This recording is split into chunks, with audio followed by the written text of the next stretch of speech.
it's Amanda here with Homeschool and Life, and thank you so much for tuning into our channel this week. This week is going to be all about homeschool goals as a homeschool mom on spring break. My family is taking spring break this week. I don't know how your family does it. I know lots of homeschool families do it differently as far as their breaks. Some people do, so many weeks on, then they, schedule time off during the year. Some people do a spring break, completely opposite of somebody else. Some homeschool families school year round, 2 or 3 days a week, and then go in the summer, so they always have a few days off each week. But my family, we do the same schedule as the public school as far as spring break. My husband is an administrator at the local school, and all my kids play public school sports, but yet we still homeschool. So it is just easier for my family to just do their schedule as far as like when they take spring break. So that's for us this week. But spring break for me as a homeschool mom is a good breather to try to catch up on all the planning that I've got behind on. So I've made some goals this week. I don't know if I'll get to all of them or not, just because the way spring break works in our family is, you've got your spring break to-do list with all your house things that you need to catch up on, and then, you still try to have a little bit of fun while planning all your homeschool things. But So I was just going to share some of my goals for spring break as a homeschool mom. Every year at the end of the year, I have all my kids do a final project. And we usually take the last few weeks of school to start really, really working on it. And it's time now. I wish we could have started it earlier, but the schedule just didn't work out like that for us. So my goal this week is to come up with a list of topics for them to choose from. I can tell them, hey, you just need to pick your own topic, but it just goes better if I put in a little bit of behind the scenes effort and come up with some general big ideas for a final project. And then they can usually look at that list and it's easier for them to pick it and narrow it down and then, springboard off of that for something that's more interesting or that goes along with that.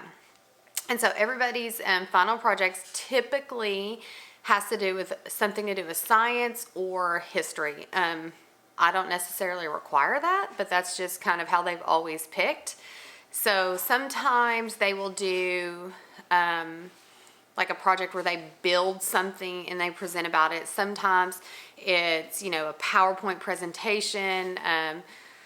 Sometimes they've done it almost like a living history where they've dressed up and then spoke from that person's point of view. And we always invite people and, have like a to-do about it, and I can share more about that, but I'm just saying my goal this week is to help come up with a list of topics, because I told them that they needed to be picked by next Monday or Tuesday. So that's going to take a little bit of time on my part to just kind of think through, what would be some good ideas. So that's kind of on my to-do list.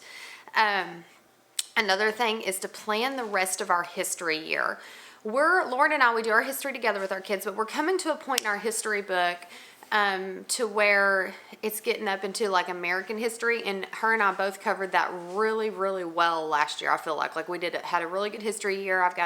We have a video on it, and so her and I kind of need to get together and say, are we gonna do this as a review, or is there something else that we would rather do to finish out our history? So I've got a couple ideas to run past her, and then I just need to plan the rest of our history, because we're gonna get on. Our school should finish early May.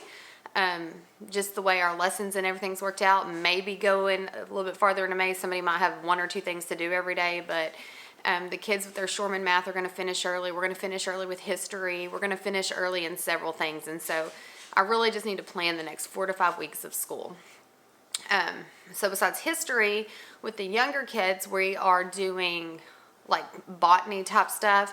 My goal this week is to plan out several projects and go and buy the supplies.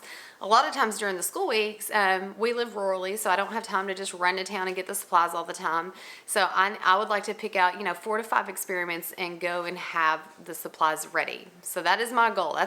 That is a big one for me. So my science, my history, and plan our field trip dates. So I'm just trying to basically plan the rest of the year. And we always try to take a couple of good field trips at the end of the year. And I've got some ideas, but those will depend on what history to do. So gather supplies, plan our field trips, plan our history, come up with the end of year projects. And something that I'm wanting to do on my spring break homeschool goal mom list is I'm wanting to organize my kids' credits. I've got a link to a video of how I'm doing, or like kind of some of the rules with credits if they want to play college sports, and you can watch that if you want. But I'm doing, I would like to go ahead and get some of that updated in my Google Drive and on their 3-ring binder that I have printed out. It is not necessary for me to do it this week, so it's one of the things that's falling closer to the bottom of my list because I can really do it after May, after we get finished with some stuff. But it's just where my mind is right now, and that's what I want to work on. But it probably won't happen. So there's a realistic goal I have written down that will probably get X'd out. And my mind is also going towards like what we're going to do for next year. So I'm not going to say it's a goal because I'm trying to make myself not think about it so we can finish this year strong. But that's already what I'm thinking about, is what our stuff is going to be next year. And so those are my homeschool mom goals for spring break. But just in the life area, we are about to head into a baseball season, and how that works is, I guess, the same as all of our sports season. We are gone a lot at night, and so I need to revamp my menu list for practices and games and things like that. So planning some meals, and I guess that would be really it, planning meals and grocery lists, and personally is planning my workouts. A couple videos ago, I talked about my running shoes and how I was running a marathon. Well, the marathon is finished. And so when you're strength training for a marathon, there is a lot of runner specific exercises, lots of injury prevention exercises. And so now that I finished it and I'm recovered from it and everything, like I'm ready to go into the next set of like strength training and running goals. And so I need to plan my workouts for the next probably 4 weeks. I think I'm going to do it in 4-week cycles this time. So that's kind of a lot. Oh, that's kind of a lot to do over spring break, just with the midst of everything else you're doing. But those are my main goals. Something I'd like to do, but probably won't have time to do, is kind of spruce up my house and decorate it a little bit for spring. But that keeps moving further down on the list. So anyways, that's kind of how I do my spring break as a homeschool mom. I would love to hear what do you do any school over spring, like any planning over spring break, or as a homeschool mom, do you just take that whole week off?